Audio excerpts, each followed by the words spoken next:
నా పేరు రాజిరెడ్డి. నేను రాగన్నగూడెం గ్రామ పార్టీ అధ్యక్షును. ఈ రాష్ట్ర ప్రజలకు తెలంగాణ ఆవిర్భావ శుభాకాంక్షలు. తెలంగాణ రావాలి మాకు. ఇప్పుడు కాంగ్రెస్ వచ్చి మాకు ఏది లేదు, అతిగతి లేకుండా అయిపోయింది మాకు. ఇక్కడ ఈ 6 గ్యారెంటీలలో ఒక్క గ్యారెంటీ సుధా మాకు అమలు కాలేదు ఇంతవరకు. ఒక ఫ్రీ బస్సు పెట్టిన ఆ ఫ్రీ బస్సుతో మా రైతులు ఎన్నడో 6 నెలలకు 3 నెలలకు ఒక్కనాడు ఎక్కుతాను. అదైనా సీట్లే దొరుకుతలేవు మాకు. అదొకటి ఫ్రీ గ్యాస్ 500 అన్నాడు. ఆ గ్యాస్ ఒక్క నెల 2 నెలలు ఇచ్చినట్టు ఇప్పటి వరకు ఇవ్వాలి ఇవ్వాలి. ఇంతవరకు మా ఊళ్ళో ఒక 5-6 దేనికైనా సమయం కావాలి, మెల్ల చేస్తాం. ఇంకా 5 సంవత్సరాలు సమయం 100 రోజులు అన్నాడు కదా, ఆయనే మాట్లాడుతున్నా. ఆయన అన్నాడు 100 రోజులు అన్నాడు. 100 రోజులు పోయినాయి, 200 రోజులు పోయినాయి. ఇప్పుడు 25 నెలలు అవుతుంది గవర్నమెంట్ వచ్చి, ఏది లేదు ఇంతవరకు. మన రైతు బోనస్ సుతా ఒక పంటకి ఎత్తాను, ఒక పంటకి ఎత్తలేడు. రైతు బంధు సుతా ఇప్పుడు 3 సార్లు కొట్టిండు. తాపకు 1 ఎకరానికి అట. మరి ఆయన నేను మేలుకు వచ్చినప్పుడు ఎకరానికి ఎత్తాను, మరి ఎట్లా ఎత్తాను రైతులు. మరి ఇప్పుడు కోత సమయానికి వచ్చింది, ఇప్పుడు కళ్ళల్లో అమ్ముతాను. పెట్టుబడి సాయం అంటే పెట్టుబడి నాట్ల సీజన్లో పెట్టుబడి వేయాలి. ఇప్పుడు ఇంతవరకు అతిగతి లేదు. తాపకు 1 ఎకరం అట. ఇప్పుడు మొన్న 1 ఎకరం వేసాడు, మొన్న 1 ఎకరం. ఇక తర్వాత ఎత్తడో ఏడో తెలియదు. గత బీఆర్ఎస్ ప్రభుత్వంలో ఆ పాలకులు మొత్తం దోచుకున్నారు, అప్పు చేశారు, దానికి మిత్తులు కట్టుకోవడానికి సరిపోతున్నా అని చెప్పేసి రేవంత్ రెడ్డి అంటున్నారు. ఎక్కడ దోచుకున్నారు? ఇప్పుడు అభివృద్ధి అయిన కార్యక్రమాలు అవపడతలేవా? కాళేశ్వరం అయింది, ఆ ప్రాజెక్టు అక్కడి నుంచి కూలిపోయిందని చెప్పేసి. ఎక్కడ కూలిపోయింది? ఒక్క పిల్లర్కు నిర్రొత్తే దాన్ని బాగు చేసుకోవడానికి తెలియలేదు వీళ్ళకు. కూలిపోతే బాగు చేస్తే రావా నీళ్లు? ఆ కాళేశ్వరం కట్టడం వల్లనే ఇప్పుడు మాకు నీళ్లు ఎండాకాలం చూస్తే పుష్కలంగా పారుతాను నీళ్లు. ఇప్పుడు ఈ 2 నెలల కాంచి కాలువల ఒత్తలు కొన్ని దిక్కుల పంటలు ఎండిపోతున్నాయి. మాకంటే కొద్దిగా ఇప్పుడు కెనాల్ వస్తుంది, కానీ వేరే దిక్కునైతే ఆ కాలు కథం అయిపోతుంది, సరిపోక నీళ్లు. మళ్ళీ ఈ బీఆర్ఎస్ పార్టీ కథం అయిపోయింది అని చెప్పేసి రేవంత్ రెడ్డి చాలా సార్లు అన్నాడు. ఇంకోసారి రాదు కూడా అని చెప్పేసి అన్నాడు. దీనిపైన మీ అభిప్రాయం చెప్పండి. ఆయనే రాడు, రేవంత్ రెడ్డి రాడు. ఈ పనులు ఇట్లా చేసుకుంటా పోతే రేపు ఆయన వాళ్ళ అసెంబ్లీ కూర్చున్నాను రాడు. ఇట్లా చేసుకుంటా పోతే ఈ పనులు చేయకుండా చేసినామంటే ఎవరు నమ్ముతారు? జనాలు ఎవరు తెలివి తక్కువ ఉన్నారా? చేసినాం, మేము చేసినాం, అక్కడ కూర్చొని హైదరాబాద్ లో కూర్చొని చేసినామంటే ఎవరు నమ్ముతారు? జనాలకు పిచ్చోళ్ళు అనుకుంటాడా? 6 గ్యారెంటీలు లేవి, 420 420 హామీలు లేవి. ఎక్కడ చేసిండు? ఏం చేసిండు? బహిరంగ సభలో అంటున్నాడు మేము అన్ని అమలు చేసినాం చేస్తాడు. బీఆర్ఎస్ పార్టీ వాళ్ళు ఆరోపణలు చేస్తున్నారు. ఆయన బహిరంగంలో ఎక్కడ స్టేజ్ మీద కూర్చొని చేస్తాడు. జనాలు చెప్తారు అంటారు, అంతే అయిపోతుంది. కానీ జనాలు అంత తెలివి తక్కువ ఏం లేరు ఇక్కడ. ఈ వచ్చే ఎన్నికల్లో ఆయన ఎక్కడ కూర్చోబెట్టాలో అక్కడనే కూర్చోబెడతారు. ఈ 5 సంవత్సరాలు చూసిరు ఆయన పని. 5 సంవత్సరాలు చూసిన అవసరం లేదు. ఇప్పుడు 2 సంవత్సరాలు 7 సంవత్సరాలనే అయిపోయింది ఆయన పనితనం. మళ్ళీ రాజకీయ భవిష్యత్తు లేదా ఆయనకు? లేదు, ఇక రాడు అసలే. జనాల చూత మొత్తం కేసీఆర్ అంటారు. మా దేవుడు కేసీఆర్ రావాలంటారు. మీ ఎమ్మెల్యే ఎవరన్నా ఇక్కడ? మా యశస్విని రెడ్డి కానీ ఎప్పుడు అవుపల్లే మా ఊళ్ళోనైతే. ఎక్కడ ఉంటుందో ఏం కదా, మా ఊరికైతే ఎప్పుడు రాలే. నేను ఎక్కడ ఉన్నా కూడా డాలర్ తోనే అభివృద్ధి చేస్తా అని చెప్పేసి మేడం ఇప్పుడు ఇవాళ అడిగితే అమెరికాలో ఉన్నా అంటారు. చనిపోతే అంటే అమెరికాలో ఉన్నది, వాళ్ళ అత్త తిరుగుతుందట. మరి మా ఎమ్మెల్యే మరి ఇద్దరు వాళ్ళ అత్త తిరుగుతుందట ఇప్పుడు. మరి ఆమె ఎక్కడో లేరు. ఇద్దరు ఎమ్మెల్యేలు మాకు ఏమో మరి ఏ ఎమ్మెల్యే, మరి ఈమె ఎమ్మెల్యే ఆ ఎమ్మెల్యే మాకు అర్థమైతే లేదు. మేమైతే ఇక దయాకర్ రావు మాకైతే ఆపసంపద వస్తాడు. మా సీనాన్న మైలారం ఆయన ఆపసంపదకి వస్తాడు, ఆదుకుంటాడు. మాకు ఎమ్మెల్యే లేకుండా మాకు ఎమ్మెల్యే లెక్కన అనిపిస్తుంది మాకు దయాకర్ రావు. ఎవరు? దయాకర్ రావుతో మళ్ళీ వస్తాడా? మళ్ళీ తప్పకుండా వస్తాడు, తప్పకుండా. ఏదో జనాలు ఊగా దయాకర్ రావు గెలుస్తాడు కదా, ఒక్కసారి ఛాన్స్ ఇద్దాం అన్నట్టు ఇచ్చిర్రు. అంతే. అలా 5 సంవత్సరాలు నాకు టైం సరిపోలే, ఇంకోసారి ఛాన్స్ ఇవ్వండి, మంచిగా పరిపాలిస్తా అని చెప్పింది. ఏం చేసిండు? ఒక ఊర్లో ఏం చేసిర్రు? ఏం పని చేసిరు? ఏ ఊర్లో ఏం పని చెప్పండి, ఏం చేసిర్రు? మళ్ళీ రాదా మేడం గారు? రాదు, మేడం రాదు. మళ్ళీ దయాకర్ రావు వస్తాడు పక్కా అది. నా పేరు బుజ్జా వీరావరావు, వర్ధనపేట. బేసిక్గా నేను ప్రతిరోజు నేను చేసేది వ్యవసాయం, రైతు. మనకు ఒక 25 ఎకరాల ల్యాండ్ ఉంటుంది. కేసీఆర్ వచ్చిన కాంచి కరెంటు కావచ్చు, మొత్తం బోర్ బండ్లన్నీ బంద్ అయిపోయినాయి. నీళ్ళు రావట్లేదు కాలం. బోర్లు రైతులు వేసాడు, ఒక్కొక్కరు 30-40 బోర్లు వేసేటోళ్ళు అంతా బంద్ అయిపోయి. నల్గొండ అంత పెద్ద డ్రాట్ ఏరియాలే రైతులు ఉత్సాహంగా ఉన్నారు. ఇక్కడ మాకు కూడా ఎక్కడ చూడు గ్రౌండ్ వాటర్ పెరిగింది, కరెంటు ఫ్రీగా ఉంది. ఎట్ ఎ టైం రైతులకు ఎరువులు కావచ్చు, సబ్సిడీ విత్తనాలు కావచ్చు, ప్రతిదీ రైతాంగం, రైతు బంధు కావచ్చు. అనుకోకుండా యాక్సిడెంట్ అయినా, తేలి కుట్టినా, పాము కుట్టినా, ఏదో రకంగా 10 గుంటలు ఉన్న రైతుకు 10వ రోజు ఎర్రలకు ముందుకు 5 లక్షలు వచ్చినాయి. ముదిరాజు వర్గానికి చేపలు కావచ్చు, సాగరులకు, ఐరన్ షాపులకు ఫ్రీ కరెంట్ కావచ్చు, మంగళూరులకు కావచ్చు, పార్టీ వాళ్ళే చేసారు. ప్రతి కమ్యూనిటీకి ప్రతి ప్రజలకు ఎలక్షన్ల మేనిఫెస్టోలో లేని కళ్యాణ లక్ష్మి ఇచ్చిండు. రేవంత్ రెడ్డి అనే వ్యక్తి ఆయన ఇంతకుముందు ఎమ్మెల్యే చేస్తే చేయొచ్చు, ఆయనకు అనుభవం లేదు. డైరెక్ట్ ముఖ్యమంత్రి పేమెంట్ కోటలు అయిండు. రైతులను పట్టించుకునే అసలు వాళ్ళు ఎమ్మెల్యేలే అసమ్మతిగా ఉన్నారు, ప్రజల దానిక లేదు. ఎక్కడ కానీ ప్రతి ఎమ్మెల్యేకి ఏ గ్రాంట్ కావాలన్నా 10% కమిషన్లతోనే ఎమ్మెల్యేలు చెప్పుకుంటున్నారు. అధికారంలో ఉండగానే ఎమ్మెల్యేలు పెద్ద పెద్ద నాయకులు కేసీఆర్ పాలన ఉందని చేరుతున్నారు. ఓటర్స్ దానిక ఇంకా రేవంత్ రెడ్డికి ఇంకా తెలుస్తలేదు. ఆయన ప్రజలను భయపడడానికి 34 దానిక నేనే ముఖ్యమంత్రి అనేటువంటి చెప్పడు. భయపడితానికి తప్ప ఇప్పుడు ఓట్లు వస్తే కేసీఆర్ ఎప్పుడు వస్తే బాగున్నట్టే చూస్తున్నాడు. మాకు కవితతో ఒరిగేది పేయలేదు. కేసీఆర్ అనే వ్యక్తి లేకపోతే కవిత ఎవరు? మాకు కేసీఆర్ ఎవరో తెలియదు. ఆయన పాలన చూసి మేము అడిక్ట్ అయినాం. ప్రతి ప్రజలు తండాలు కావచ్చు. కరెక్టే అన్న, ఈ బీఆర్ఎస్ పార్టీ వాళ్ళు దాచుకున్నారు అని చెప్పేసి నిందలు వేస్తున్నారు చాలా సంవత్సరాల నుంచి. కాంగ్రెస్ ఓటర్లే తప్పు చేసినామంటున్నారు. కాంగ్రెస్ కరడుగట్టిన కాంగ్రెస్ వాళ్ళే కేసీఆర్ పాలన మంచిగా అంటున్నారు. మాకు పార్టీలకు అతీతంగా మాట్లాడుకుందాం మనం. పక్క రైతాంగంలో అన్ని కమిటీలో ఆల్ పార్టీస్ ఉంటారు. కేసీఆర్ చేపట్టి పార్టీలకు అతీతంగా అన్ని కులాలకు ప్రతి ఇంటికి చెందింది. ఒక కేసీఆర్ వెనుకబడ్డది ఎక్కడ అంటే సొంత జాగాల ఇల్లియక దళిత బంధు అనేది ఇంటికి 1 లక్ష 2 లక్షలు ఇస్తే ఆయన ఇంకా 10 ఏళ్ళైనా ఉండేవాడు. 10 ఏళ్ళు పాలన చూసేసరికి ఎవరికైనా కొంచెం మార్పు అంటే చుట్టూ సిటీలో, వరంగల్ సిటీలో కావచ్చు, హైదరాబాద్ సిటీ చుట్టుపక్కలంతా 1 వే గెలిపించింది. ఇక్కడ లంబాడ తండాలు కావచ్చు, అరే ₹1,00,000 రుణమాఫీ కదా, ఎట్ ఏ టైం 2 లక్షలు అంటే అవుతుందేమో. రైతులు ఆశపడి కొంచెం మోసపోయింది. దళిత బంధు అందరికి ఒకటేసారి ఇయ్యలేక ఊరికి 5-10 ఇచ్చేసరికి ఆటోమేటిక్గా కొంతమందికి యాంటీ అయింది. ఇండ్లు 10 ఏళ్ళ కాంచి ఇండ్లు ఒకటి లేక అదొకటి ఫెయిల్ అయింది. అంతే తప్ప పాలన అనేది ప్రతి కుటుంబానికి ఏదో రకంగా సంక్షేమం అందింది. మేనిఫెస్టోలో లేనిది ఇచ్చిండు. రైతు బీమా మేనిఫెస్టోలో లేదు, కళ్యాణ లక్ష్మి మేనిఫెస్టోలో లేదు, సొంత నిర్ణయం షాదీ ముబారక్ మేనిఫెస్టోలో లేదు. ప్రతి కమ్యూనిటీకి చెందింది. మేము రైతులకు మాకు ఎట్ ఏ టైం ఒకటేసారి 10 ఎకరాలు ఉండని 20 ఎకరాలు ఉండని రైతులకు రైతు బంధు పడ్డది. ఇప్పుడు వస్తున్నాయన్న, ఇప్పుడు వాళ్ళనే చెప్పమనండి ఎంతమందికి ఇచ్చింది అన్నది. వాళ్ళనే బోనస్ అయినా వస్తుందా కనీసం? ఊళ్ళో ప్రతి రైతును అడిగితే చెప్తారు. పార్టీ కండువలు వేసుకున్న వాళ్ళు కాకుండా కాంగ్రెస్ కండువ వేసుకున్న వాళ్ళని అడగండి. రైతు బంధు అనేది పడుతుందా? ఇప్పటికి ఎన్నిసార్లు రైతు బంధు ఎగ్గొట్టింది అనేది ప్రతి రైతుకు తెలుసు. ఇప్పుడు 2000 పెన్షన్ 4000 అన్నారు. మొగ్గిళ్ళు ప్రతి మనిషికి ఆశాజీవి ఇస్తాడేమో అని అనుకున్నారు, రాలేదు. తులం బంగారం కావచ్చు, అసలు ఆయన చెప్పిన గ్యారంటీలే లేవు. కేసీఆర్ చెప్పని మేనిఫెస్టోలో లేని చేసిన అనేది ప్రతి ఒక్క ముసలిల కాంచి మొదలు పెడితే చదువుకున్న పిల్లల కాంచి అందరు గ్రహించారు. కాకపోతే ఇప్పటికిప్పుడు ఓట్లు పెడితే ఎట్లుంటుంది అనేది ప్రజలే చూస్తారు. రీసెంట్లీ మున్సిపాలిటీ ఎలక్షన్లలో తొర్రూరు కావచ్చు, వడదరపేట కావచ్చు. మీరేమో గిట్లా అంటారు, ప్రజాపాలన ఇంద్రమ్మ రాజ్యం, ప్రజలు మొత్తం నన్నే ఆదరిస్తారు, ఇంకా 10 సంవత్సరాలు నేనే ఉంటా అని చెప్తాను. నేనేమంటున్నా, కాంగ్రెస్ కండు వేసుకున్న వాళ్ళని అడగండి. ఇప్పుడు మేమంటే మా పార్టీని ఏదో గప్పాలు పలుకుతాం, మా ఉనికి కోసం మేము మాట్లాడుతున్నాం కదా. కాంగ్రెస్ కండువా వేసుకున్న వ్యక్తులనే అడిగితే వాళ్ళే చెప్తారు. ఇప్పుడు ఎక్కడ చూడు అంబర్పేటలో శంకర్ యాదవ్ ఉన్నాడు, అది సైకిల్ చేయి గుర్తా అంటాడు. సైకిల్ చేయి టీడీపీ కాంగ్రెస్ చంద్రబాబు నాయుడుతో ములాకాయ్. ఇప్పుడున్న మంత్రివర్గంలో అంతా వాళ్ళే ఉన్నారు.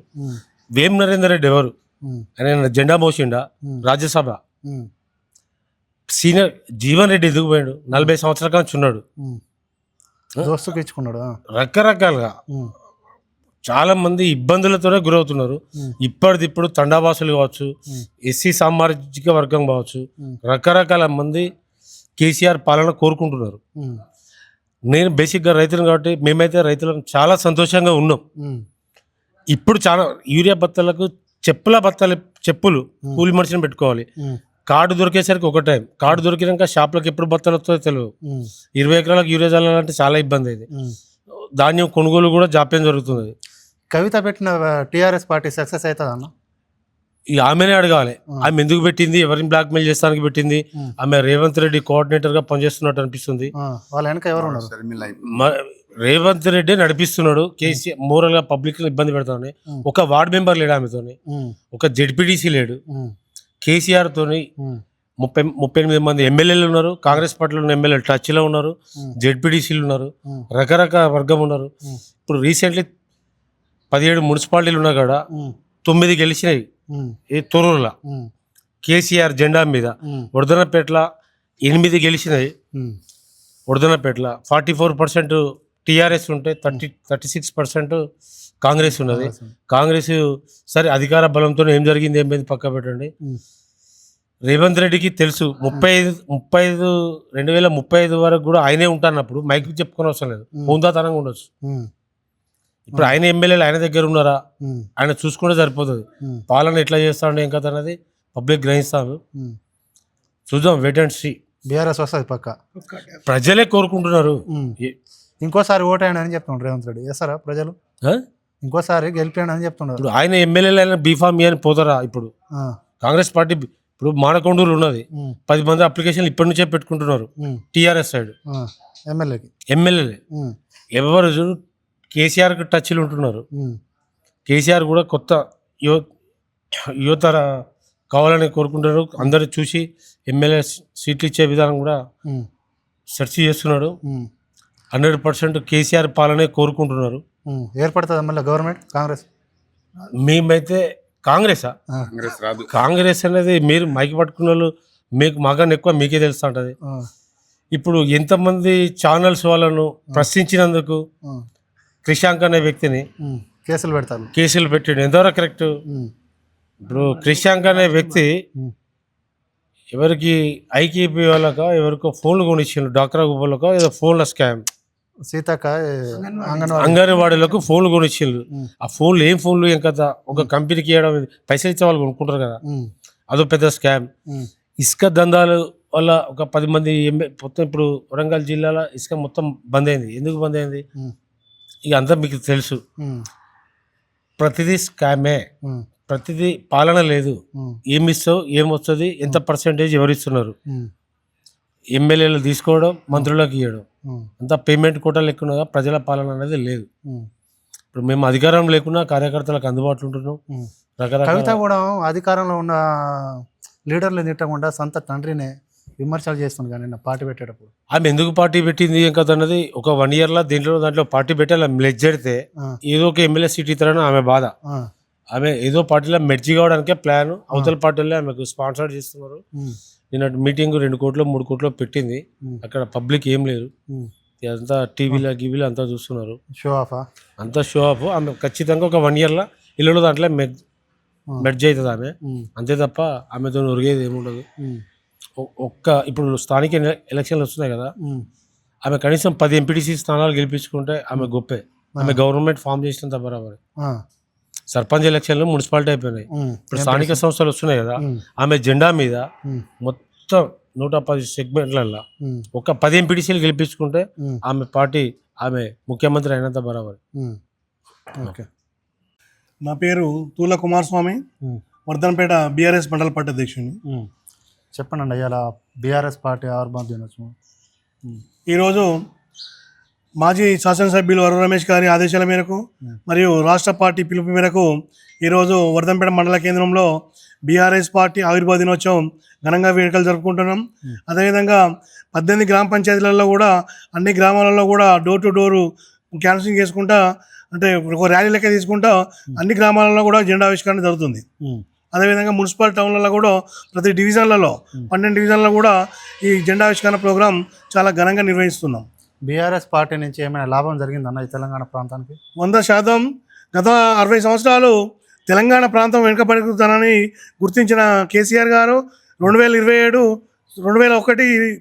ఏప్రిల్ 27వ తారీఖు నాడు జలవిహార్లో మనం అప్పుడు ఉన్న టీడీపీ పార్టీలో ఉప ముఖ్యమంత్రిగా ఉండి ఇలా తెలంగాణ ప్రాంతానికి జరుగుతున్న అన్యాయాన్ని, ఆ రోజు కరెంటు కోతలలో తెలంగాణ రైతులను అప్పుడున్న చంద్రబాబు నాయుడు గుర్రాలతో తొక్కియడం వల్ల అది గమనించిన కేసీఆర్ గారు బయటకు వచ్చి పార్టీ స్థాపించి అనతి కాలంలోనే ఇలా ఒక అన్ని సబ్బండ జాతులను ఏకతాటి మీద తీసుకొచ్చి తెలంగాణ సాధించిండు. ఆ తర్వాత తెలంగాణ మన ముఖ్యమంత్రిగా కేసీఆర్ గారు ఉండి 9.5 సంవత్సరాలలో సాగునీరు కావచ్చు, త్రాగునీరు కావచ్చు, రైతులకు సకాలంలో ఎరువులు కావచ్చు, రైతు బంధు కావచ్చు, సబ్బండ వర్గాలను ఇలా ప్రతి ఒక్క కులాన్ని ప్రతి ఒక్క ఆ కేసీఆర్ గారు ఉన్న 9.5 సంవత్సరాలలో రాష్ట్రం సుభిక్షంగా ఉందని చెప్పక తప్పదు. ఎందుకంటే వాస్తవంగా మనం చూసుకున్నట్లయితే 24 గంటల నాణ్యమైన కరెంటు రైతులకు అన్ని సమయాలలో టైం టు టైము ఫెర్టిలైజర్ కానీ ఎరువులు కానీ అన్నీ అందించిన మహామహుడు మా కేసీఆర్ అని చెప్పక తప్పదు. గత ప్రభుత్వం పాలన దోచుకున్నారు, దాచుకున్నారని చెప్పేసి నిందలు వేస్తున్నాం. ఎలా చూడొస్తుంది? వాస్తవంగా మనకు ఆ రోజు కేసీఆర్ గారు రాష్ట్రాన్ని ఏర్పాటు చేసేటప్పటికీ మనకు ఉన్న రాష్ట్ర బడ్జెట్ ఏందో మనకు తెలుసు. ఆ తర్వాత వచ్చినాక వనరులను సృష్టించి సంపాదన పెంచి ఇలా రాష్ట్ర ప్రజలకు పంచిండు. ఇలా ఒక కాళేశ్వరం అనే ప్రాజెక్టు, ఓ మహత్తరమైన ప్రాజెక్టు, ప్రపంచంలోనే అతిపెద్ద లిఫ్ట్ ఇరిగేషన్ ప్రాజెక్టు ఇలా కాళేశ్వరం. దాని ద్వారా ఇలా ఉన్న చాలా వరకు లక్షల ఎకరాలు వీడి భూములు ఉన్న లక్షల ఎకరాలు కూడా ఆయకట్టు పెంచి ఇలా పంటను అందించి ప్రజలకు పంచిన ఘనత కేసీఆర్ గారిది. అప్పుడున్న కేంద్ర ప్రభుత్వం బీజేపీలో ఉన్నప్పుడు, కేంద్రంలో ఉన్నప్పుడు ఉత్తమ అవార్డులు కూడా తెలంగాణకు రావడం జరిగింది. ఆ తెలంగాణకు రావడమే నిదర్శనం, ఆయన మా పరిపాలనకు నిదర్శనం అని చెప్పి ఈ సందర్భంగా చెప్తున్నాం. కొన్ని రోజుల క్రితం కేటీఆర్ గారు ఏమో టీఆర్ఎస్ పార్టీ పెడతా అని చెప్పిండు. పాత పేరే మనం మళ్ళీ స్టార్ట్ చేద్దామని చెప్పి, నిన్న ఏమో కవిత గారు కొత్త పార్టీ పెట్టారు టీఆర్ఎస్. దీన్ని మీరు స్వాగతిస్తున్నారు లేకుంటే ఖండిస్తున్నారు? వాస్తవంగా ఇలా మనం కేసీఆర్ గారు కుమార్తెగా ఉన్నప్పుడు మనం దాన్ని స్వాగతించినాం. కానీ ఆమె వేరే కుంపటి పెట్టడం అనేది చాలా దురదృష్టకరం. ఎందుకంటే ఇలా కేసీఆర్ గారి కుటుంబం చేసినప్పటికీ వాళ్ళు మంచి పరిపాలన అందించడంలో ఇలా ఆమె పెట్టడం అనేది తప్పు, చాలా తప్పు. దాన్ని వాస్తవంగా ఖండిస్తాను. ఎందుకంటే టీఆర్ఎస్ అనేది ఉద్యమ పార్టీ, ఉద్యమ నేతలు ఎంతోమంది త్యాగాల పునాల మీద ఏర్పడ్డ తెలంగాణ. టీఆర్ఎస్ పార్టీని మళ్ళీ తిరిగి బీఆర్ఎస్ని కాస్త టీఆర్ఎస్ మారుతున్న క్రమంలో ఇలా కేసీఆర్ కవిత గారు అట్లా పెట్టడం చాలా దురదృష్టం అని ఈ సందర్భంగా అంటున్నాం. ఏమైనా మాస్టర్ ప్లాన్స్ ఉన్నాయా దీనికి? వాస్తవంగా మేము ఆల్రెడీ అప్పీల్ మొన్న కూడా హరీష్ రావు గారు కానీ కేటీఆర్ గారు కానీ మళ్ళీ అప్పీల్ చేయడం జరిగింది. టీఆర్ఎస్ పార్టీ పేరు రావాలని చెప్పేసి కూడా కోరడం జరిగింది. ఉన్నప్పుడే ఈమె ఇలా చేయడం, ఈమె పక్కకు ఉండి కొన్ని దుష్టశక్తులు చేస్తున్నాయని చెప్పేసి కూడా ఈ సందర్భంగా మేము రేవంత్ రెడ్డి మాస్టర్ ప్లాన్కి బీఆర్ఎస్ పార్టీ కార్యకర్తలు కానీ లీడర్లు కానీ భయపడుతున్నారని అనుకోవచ్చా? 80% భయపడరు. ఎందుకంటే రేవంత్ రెడ్డి అనేటోడు అదృష్టం మీద జస్ట్ 9.5 సంవత్సరాలు వీళ్ళేనా అని ప్రజలు అనుకున్న క్రమంలో వచ్చిన వ్యక్తి తప్ప ఆయన ఏదో రాష్ట్రాన్ని ఒరగబెట్టింది ఏమి లేదు. ఆయనకి ఇప్పటికి కూడా పరిపాలన శాతకాని వ్యక్తి. ఆయన ఎన్ని చేసినా కూడా ఇప్పటికి కూడా 2.5 సంవత్సరాలు అవుతుంది వాళ్ళు వచ్చి, ఇప్పటికీ కూడా పరిపాలన మీద ఏమాత్రం పట్టులేని వ్యక్తి. ఏదో గుడ్డేది పోయి చీలపడ్డట్టు కాక ఇష్టం వచ్చినట్టు చేస్తాడు పరిపాలన. ఇంకా 2 సంవత్సరాలు ఉండడం కూడా బాగా కష్టమే. రేవంత్ రెడ్డి కర్ర కాదు వాళ్ళు మాత్రం పక్క. ఎందుకంటే సబ్బండ వర్గాలకి ఇలా హైడ్రా పేరుతోని చాలా మంది ఎప్పుడో కట్టుకున్న పేదవాళ్ళ ఇల్లు కూల్స్తాడు. ఇలా పరిపాలన మీద ఎలాంటి పట్టు లేక చాలా ఇబ్బందులు గురి చేస్తారు. రేవంత్ పరిపాలనకి చంద్రబాబు కింద పడతారు. మళ్ళీ రానున్నది మాత్రం ఖచ్చితంగా తెలంగాణ ప్రాంతమే, కేసీఆర్ గారే ముఖ్యమంత్రి అని చెప్పేసి ఈ సందర్భంగా మేము చెప్తున్నాం. రేవంత్ రెడ్డి పలు చోట సభలో చెప్తాను, ఇంకా 10 సంవత్సరాలు నేనే ఉంటా, తొక్కుకుంటా మళ్ళీ వస్తా, ప్రజాపాలన చేస్తున్నా, మా రాష్ట్రం ఇరువైపున బీఆర్ఎస్ పార్టీని తొక్కుతున్నా అని చెప్పి మాట్లాడుతాం. దీనిపైన ఎట్లా? రేవంత్ రెడ్డి అనేది ఆయన తెలుసో తెలియదో, మనం ఉన్నది ప్రజాస్వామ్య దేశం, రాచరికంలో కాదు. ఆయన రాచరికం అనుకుంటే నేను రాజును అనుకుని ముడతాడు. ప్రజలు ఆశీర్వదిస్తేనే నువ్వు సీఎం అవుతావు. నీకు మొన్న వచ్చిన మార్పులో భాగంగా నువ్వు అయినావు తప్ప ఇలా అనాది కాలంలోనే మళ్ళీ కేసీఆర్ రావాలని చెప్పేసి రాష్ట్రం మొత్తం కోరుకుంటుంది. రాష్ట్రం కాదు, అవసరం కూడా దేశం కూడా కోరుకుంటాను. ఎందుకంటే మనం గత చూసినట్టు మనకు పంటలు కానీ ఎన్ని లక్షల టన్నులు మెట్రిక్ టన్నులు పండినతో మనం చూసినాం. దానికి నిదర్శనం కేసీఆర్ పాలన. ఇవాళ రైతులు వాస్తవంగా రైతులు కాదు, సబ్బండ జాతి కేసీఆర్ పాలన కోరుకుంటాను. రేవంత్ రెడ్డి తొక్కుకుంటూ రావడం కాదు, ప్రజలే రేవంత్ రెడ్డి తొక్కి పాతాలను పంపిస్తారని చెప్పి ఖచ్చితంగా ఈ సందర్భంగా హెచ్చరిస్తున్నాం.